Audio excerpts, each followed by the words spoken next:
যখন রাষ্ট্র আজকে আমি যে দায়িত্বটা পালন করছি, এটা হচ্ছে রাষ্ট্রের দায়িত্ব। আমি যেহেতু প্রতিমন্ত্রী সে দায়িত্ব পালন করছি। আর আমি যখন এলাকায় যাই, তখন আমি কিন্তু জনগণের প্রতিনিধি হিসেবে জনগণ আমাদের কাছে আসে। সেখানে দলীয় লোকজনও আসে, যারা আমাকে ভোট দিয়েছে তারাও আসে, যারা ভোট দেয়নি তা, কারণ আমি সকলের প্রতিনিধি, নির্দিষ্ট একটা দলের প্রতিনিধি না। যখন আমি নির্বাচনে দাঁড়িয়েছিলাম, তখন একটি নির্দিষ্ট দলের আমি প্রতিনিধি হিসাবে নির্বাচন করি, প্রার্থী হিসাবে। কিন্তু যখন আমি নির্বাচিত হয়েছি, তখন কিন্তু আর আমি কোনো দলের না, তখন আমি সবার।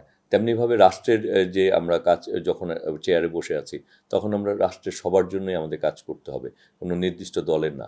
কিন্তু এই দায়িত্ব পালন করার পর যখন আমরা দলীয়ভাবে আমাদের একটা পরিচয় রয়েছে, ওই দলীয় জায়গায় আমরা সাংগঠনিক কর্মকাণ্ড করি, নেতা কর্মীদের কথা শুনি, দুটাকে দুই পর্যায়ে থেকে আমরা রাষ্ট্রকে রাষ্ট্রের জায়গায় এবং দলকে দলের জায়গায় আমরা কাজ করে যাই। সুতরাং আমাদের কাছে যারা আমরা কর্মী থেকে এই পর্যন্ত এসেছি, তাদের কাছে রাষ্ট্র এবং দল একাকার হয়ে যায় না।